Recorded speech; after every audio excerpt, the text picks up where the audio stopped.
You want a war? You're gonna get one. Now get the guns, the drugs, to my generation, I'll take the fall. The saints, look up the nation, and it's a sex, the gods, the fakes, the fraud, they're messing with me.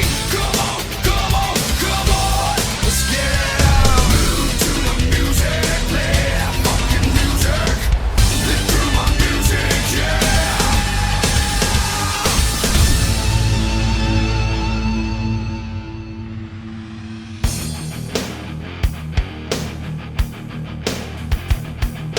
Hey Yo Soldier, Reliving the War episode 233, the 24th of April 2000. Tonight Raw's in Raleigh, North Carolina, while Nitro's in Rochester, New York.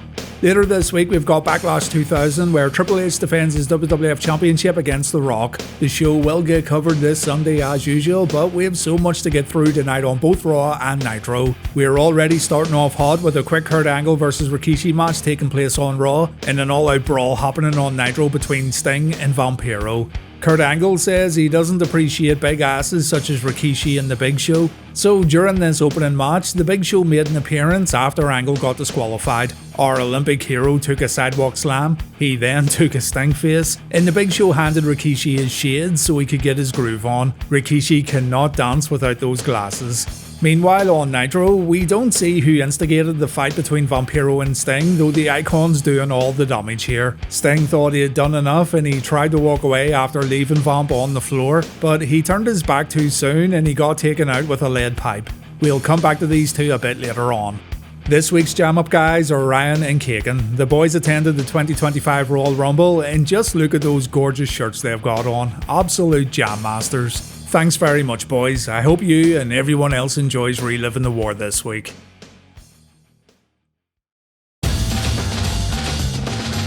The McMahon-Helmsley faction cuts a promo next on Raw. On Nitro, Bam Bam Bigelow takes on Terry Funk, plus we've got a Billy Kidman promo.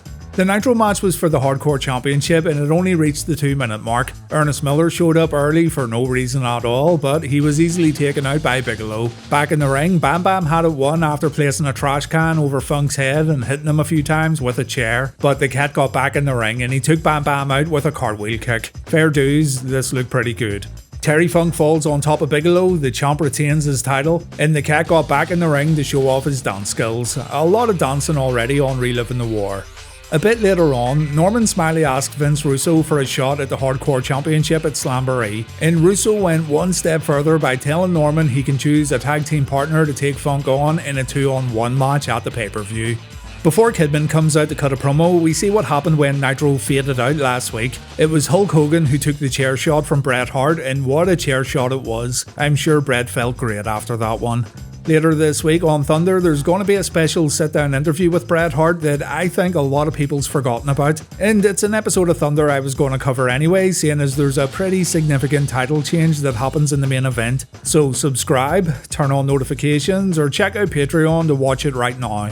The question is though, seeing as he's one of the biggest money earners in WCW, is Bret in the Millionaires Club or is he a member of the New Blood? Maybe he just hates Hogan for not giving him that title shot he wanted for years and years? I don't know. Out comes William Kidman, all taped up after his near-death experience last week. He says he was too much for Hogan during their fight and that's why Hulk had to use the White Hammer. I mean, call me crazy, but I thought Hogan had no problems at all with Kidman during that parking lot fight. Billy says no one wants to see the red and yellow, but tonight Hulk can bring the yellow while Kidman brings the red, as in Hogan's blood. Yeah, this one got no reaction at all. Kidman then challenges Hogan. He says he'll finish the job at Slamboree, but he'll begin that job tonight on Nitro. Over on Raw, Triple H, Shane and Stephanie arrived in the DX Express. They get in the ring and Shane makes amends with the WWF champion. He knows Hunter wouldn't really pedigree his mom, so Shane apologises for hitting the game and he also says he loves Triple H. Stephanie got a bit jealous when the two hug it out. Steph wants to apologise too. She apologises to the fans because Steph knows what it's like to have hurt feelings. These people chant rude names at Little Miss McMahon and the fans don't understand that she's a deeply caring soul and she's deeply sensitive. Hunter wants to say sorry as well. He knows the fans think he's been unfair in regards to his booking decisions like the one he made last week. But Hunter says he's not an unfair guy. He's just about to book tonight's main event, though he gets interrupted by Chris Jericho. Y2J says the only thing Hunter needs to apologise for is boring all the Jerichoholics to death. Chris begs Triple H to shut the hell up, and if Hunter wants to be fair, he should give Chris a WWF title rematch tonight in the Raw main event.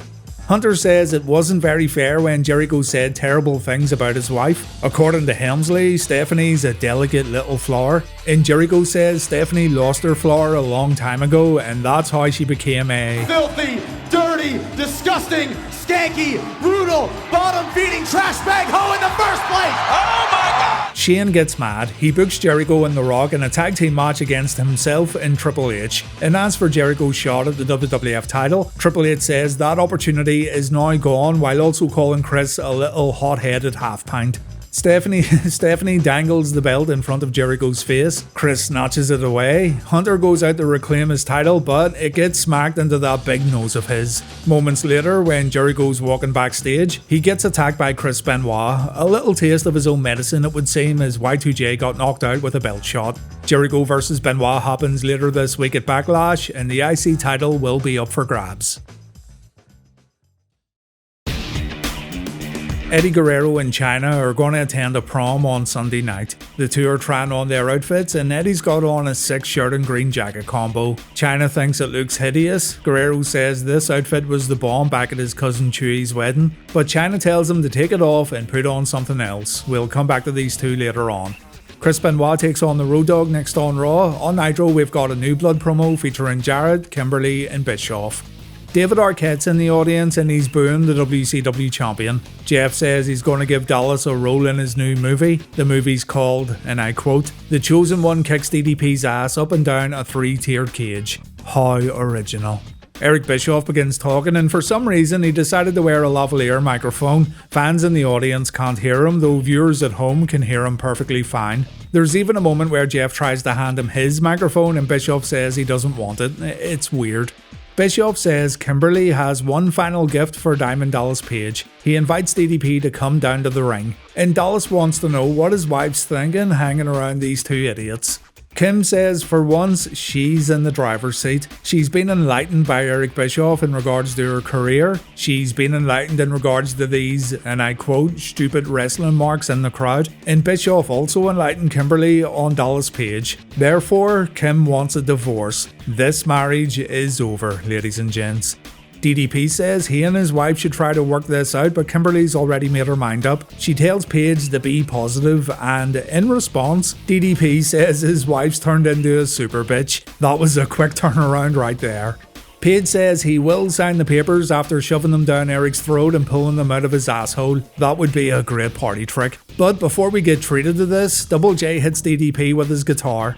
David Arquette then jumps the barrier. He goes right after Eric Bischoff, and when Jarrett goes to attack David, Chris Kanyon runs in to offer some backup. Absolutely fuming over what just happened, Bischoff announces he wants a match tonight against Mr. Arquette, and David says he's gonna 1-800 kick Eric's butt. This was lost on me for a long time until I found out David was in some ATT collect call commercials. We don't get the same commercials as you guys in America.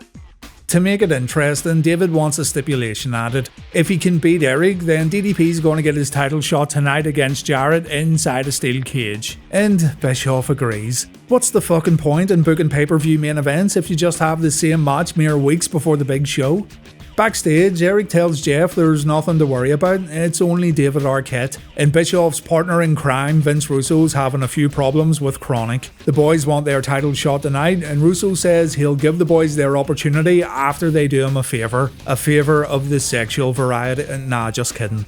X-Pac isn't on Raw tonight due to a family tragedy, according to Jim Ross, so the Road Dogg's here all alone. He really could have done with some backup, seeing as Edge and Christian came out to watch this one from the commentary table. Benoit got sent to the outside, the tag champions interfered. Tori tried to stop Christian from getting in the ring, but Edge was still able to spear the Road Dogg. Benoit followed up with a diving headbutt and the roadie took a pinfall loss.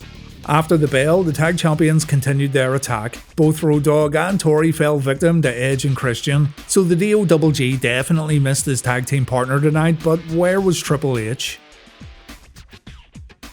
On Raw next, we've got the Hardy Boys taking on the Holly Cousins. On Nitro, we have a mixed tag match, Chris Candido and Tommy Sitch versus the Artist and Paisley.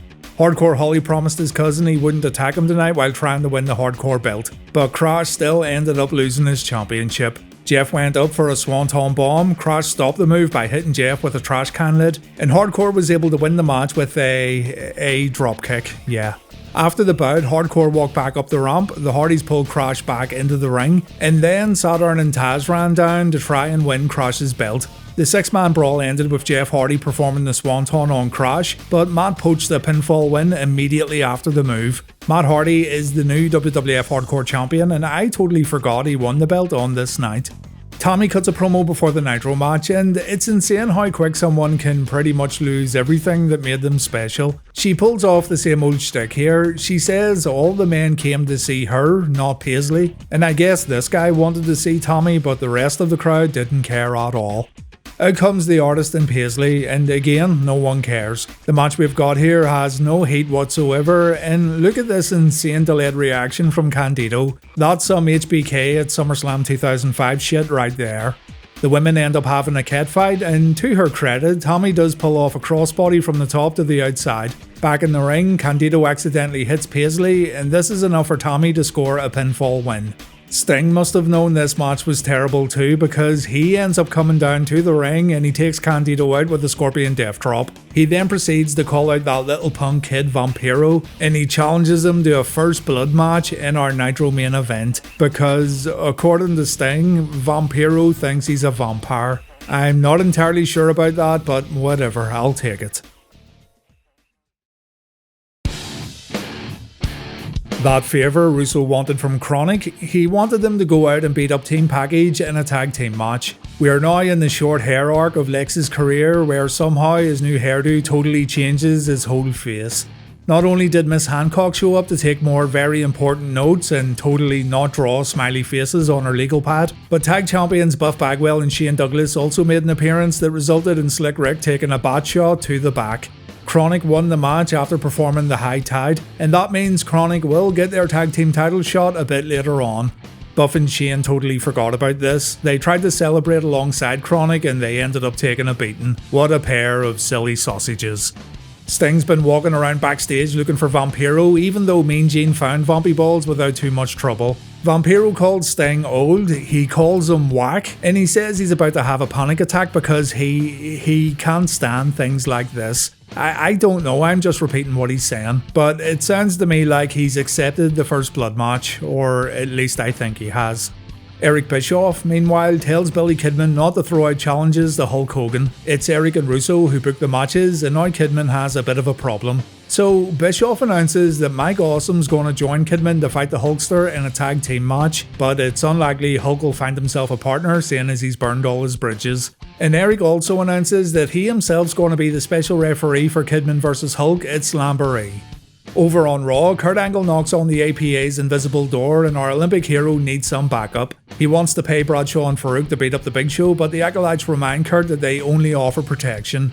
Angle says alright, he'll go and grab the money, but he can't help himself. He just has to mention that smoking's bad for you, and if the boys didn't gamble, they'd be able to fix up their office and make it a bit nicer. Bradshaw and Farouk tell Kurt to fuck off, so there's no protection for Angle tonight.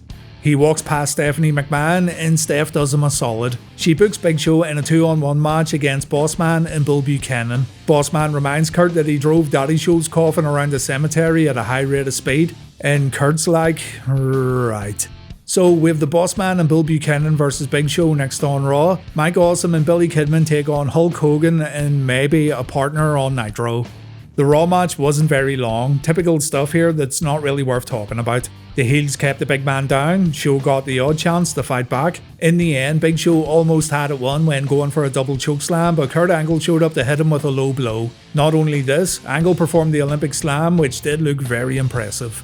Bull and the Boss Man get disqualified and they get attacked after the bell by the APA. These two teams are facing off later in the week at Backlash, while Big Show's going to get a chance at revenge when he takes on Kurt Angle in a one-on-one match. On Nitro, Mike Awesome and Kidman make their entrances while Hogan comes out all alone. Looks like no one wanted to team up with old Terry Bollea after all. Hogan's got FUNB on his back, which stands for Finger Your Nasty Butthole, and we get a meeting of the minds when the bell rings, leaving Hogan all alone to take out Mike Awesome. Remember too, Mike Awesome and Horace Hogan are cousins, though Mike wasn't a blood relative of Hulk's. Still, we've got some family ties here, brother, but the Hulkster doesn't care. Hogan takes Mike down with a clothesline, he whips him with his weight belt, Awesome fails at building a comeback, and Hogan performs a back suplex. Kidman won't get in the ring to help out his partner. He allows Mike to get whipped again, and Mike has to take the belt away from Hogan in order to fight back. A low blow puts Mike in his place though, and Hogan follows up with a clothesline. Finally, Kidman gets in the ring and the heels are able to do a little damage. Emphasis on the word little though, as Hogan fires back with a double clothesline. Hogan really is making these two guys look like jobbers, and it happens again when Mike whips Hogan over and over again with the weight belt. Hulk just completely no-sells it and he walks out of the corner like nothing happened. We go to the announce desk as Hogan keeps control. Hulk gets in Mark Madden's face, seeing as Mark's a New Blood mega fan. Awesome continues to get wrecked when the two go to the guardrail, but finally Kidman does something worthwhile when he hits Wood from the Hood with a steel chair. Hogan's been busted open and I'm going to be seriously pissed off if he starts no-selling again. The competitors get in the ring, the beatdown on Hulk begins. Mike Awesome grabs a table from the outside and Hulk takes an Awesome bomb through the wood. At that very moment, Kevin Nash is seen backstage entering the building and he sees what's going on the monitor, but it's too late, Big Sexy. Hulk gets set on another table and Kidman puts him through it with a big splash. Kidman does his best Hogan impression, he then pins Hulk for the 1-2-3 after a leg drop, which is very surprising indeed, but we hear the Wolfpack's music play in the arena and Kevin Nash walks out to get some revenge for his on again, off again, on again and off again friend Hulk Hogan. Torrie Wilson hits Kev with a low blow and that's where it ends. Nash gets crotched on the ring post, Mike Awesome proceeds to hit that injured ankle with a steel chair. Hulk Hogan does the JOB on Nitro, everyone, so there you go. Praise the new blood and praise this new creative direction from WCW.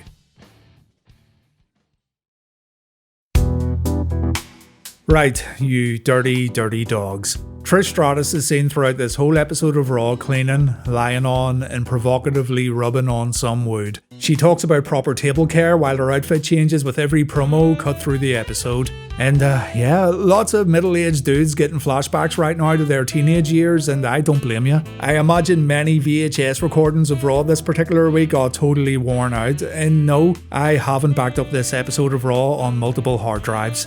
Trish is obviously sending a message to Bubba Ray Dudley, but that message wasn't heard by a single viewer watching at home, male or female. Reluctantly moving on, we've got a Vince McMahon promo next on Raw. That'll bring us right back down to reality. And on Nitro, it's David Arquette versus Eric Bischoff. Fuck me.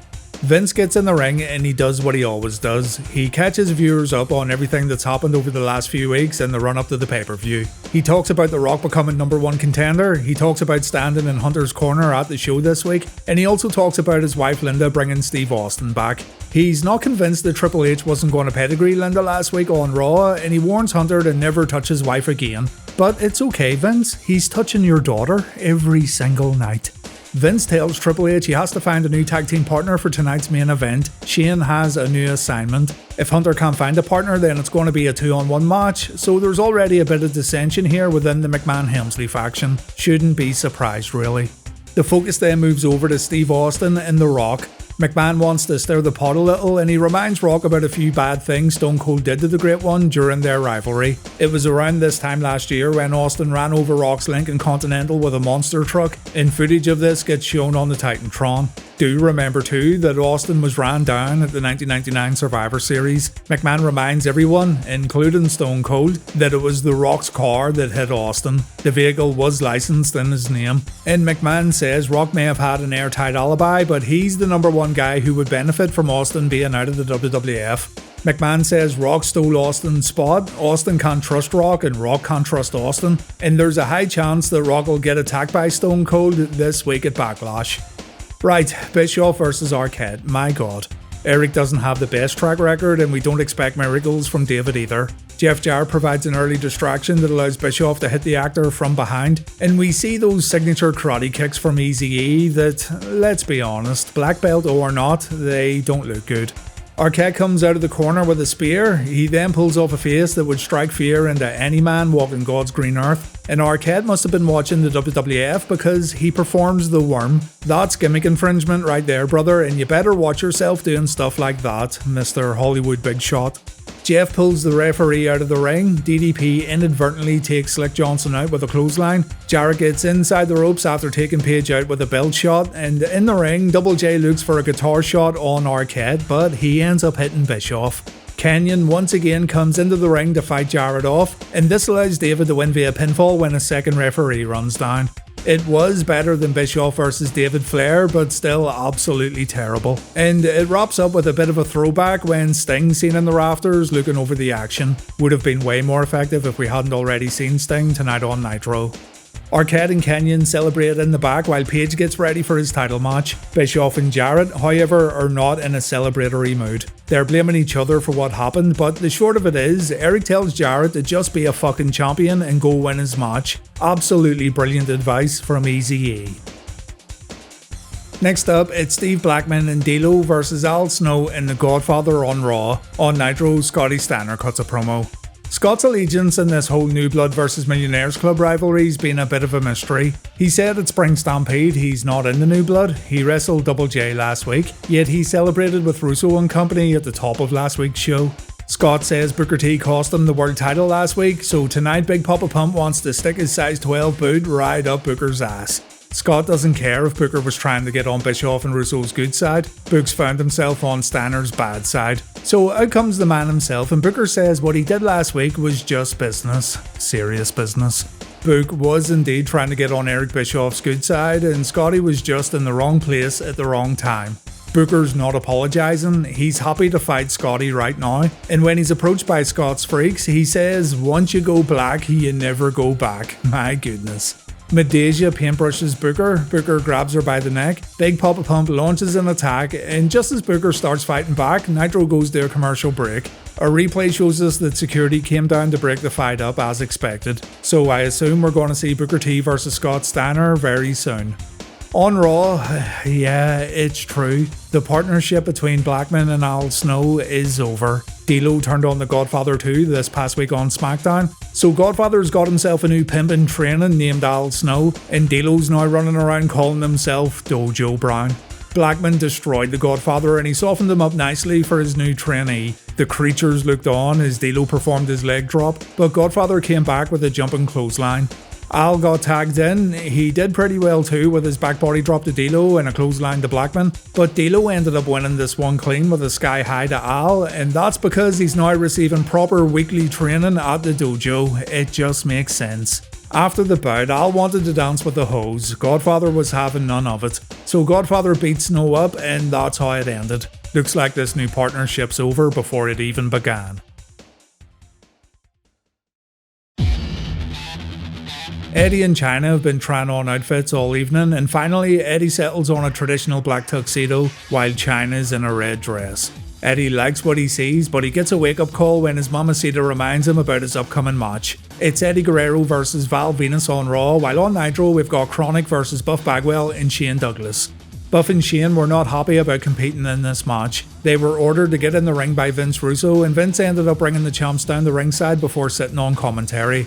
As Bagwell's cheap shot on Clark backfires, Russo says WCW stands for We Can Win. Bollocks, mate. Buff comes in, he takes a hard chop before coming back with a swinging neckbreaker, and we see some basic double team offense from the champions as Shane comes back in.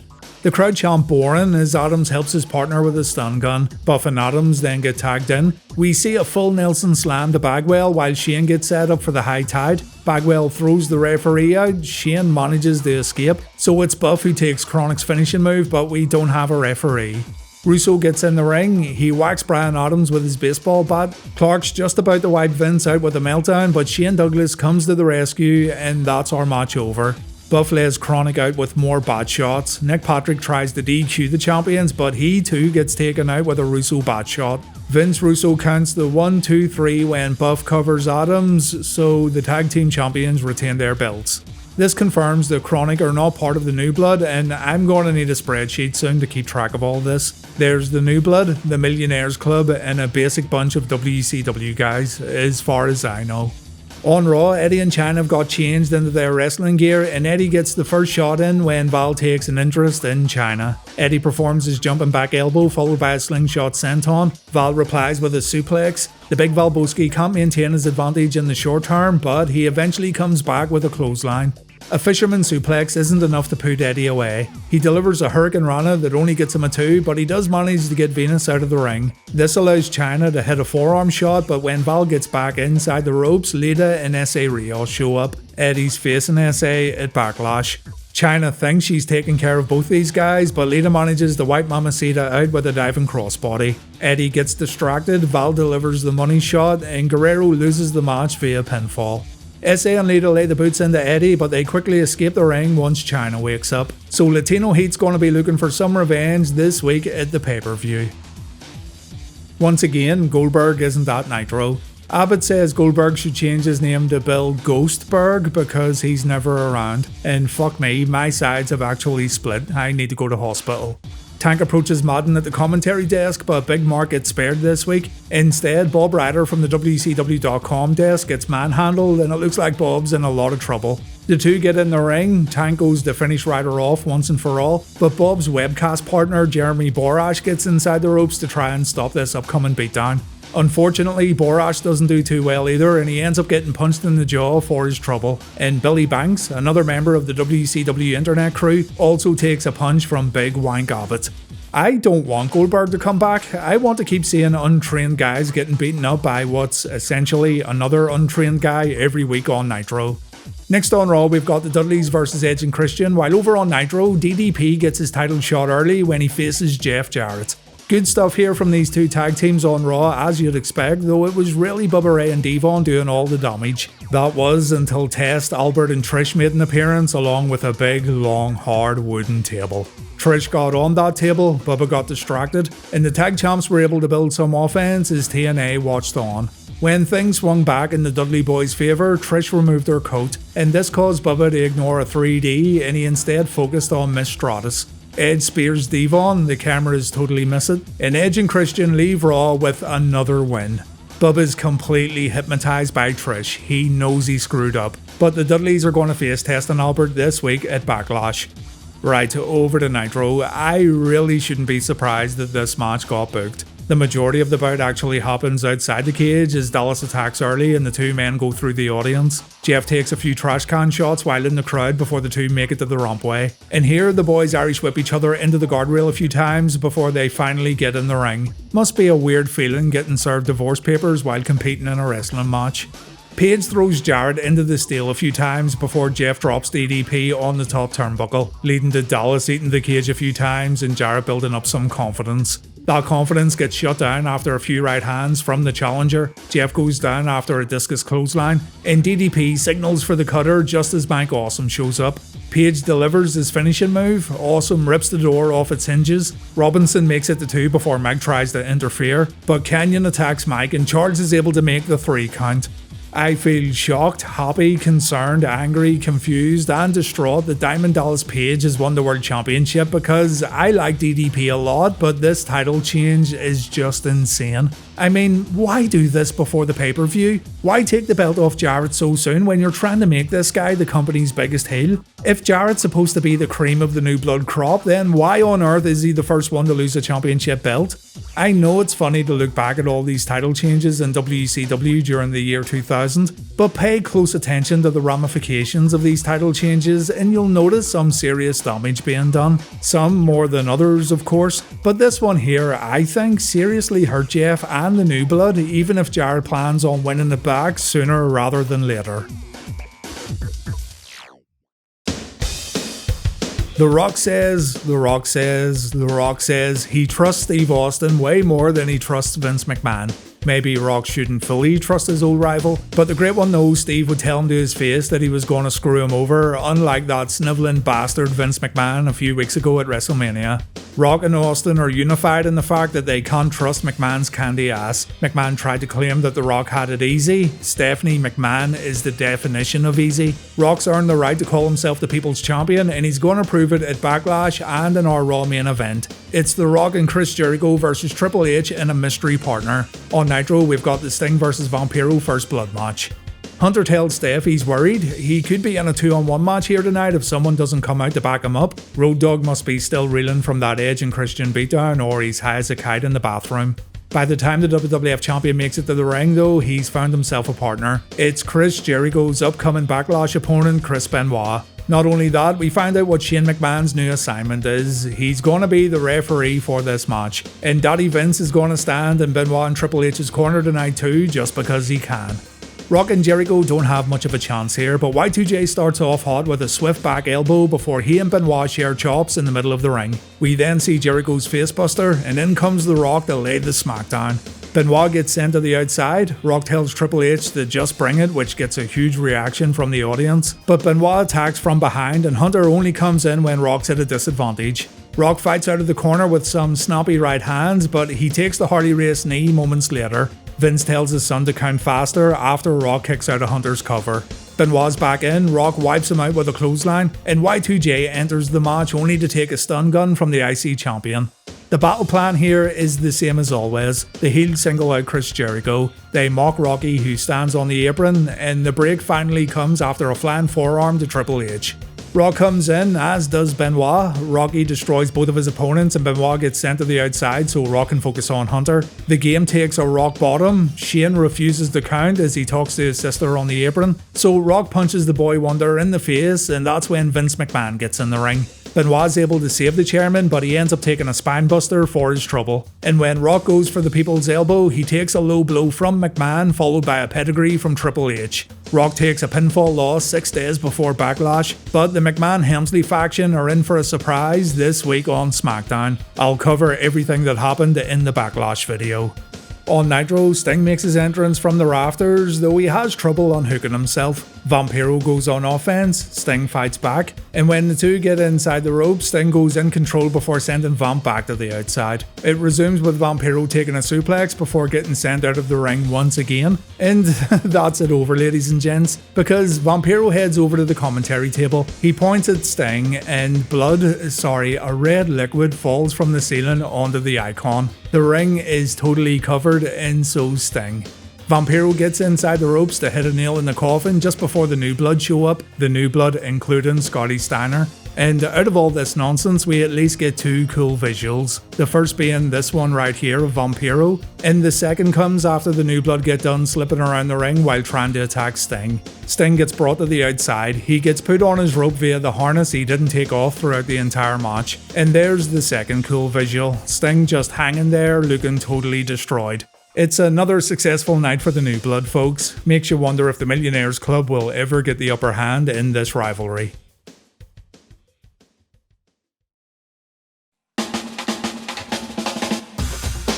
I was struggling to pick a winner this week right up until the WCW World Title match. The David Arquette vs Bischoff match was terrible too, but take it for what it is and you can easily get over it. I just fail to see the point in switching the championship like this on Nitro, and yes, I know what happens on Thunder, but in the short term, people are going to look at this and see it as another desperate attempt to draw in viewers, and it just doesn't work anymore.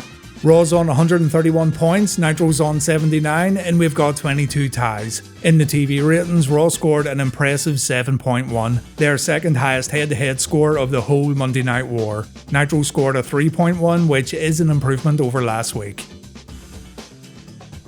Next up, it's Backlash, where The Rock gets a one-on-one WWF title match against Triple H. Steve Austin's scheduled to stand in The Rock's corner, while Mr. McMahon and his stupid kids are going to stand in Hunter's corner. We'll also see Benoit defend his IC title against Chris Jericho. We've got a 6-man hardcore match, the Dudleys take on TNA, and loads more. So join me on Sunday and we'll check out the pay-per-view. Then, 2 days later, I'm going to cover WCW Thunder from the 26th of April. Yeah, I know it's actually before Backlash, but I want to keep the pay-per-view going live on Sunday. Tank Abbott picks on another innocent bystander, though this one's a bad man. Booker T takes on Mike Awesome, should be good. And we've got that title change that many claim was another nail in the WCW coffin. Join me on Tuesday and we'll see how it all went down. So it's a big Reliving the War week here on Wrestling Bios. I hope you'll come over and check the videos out. Thank you very much for watching everyone, and please take care.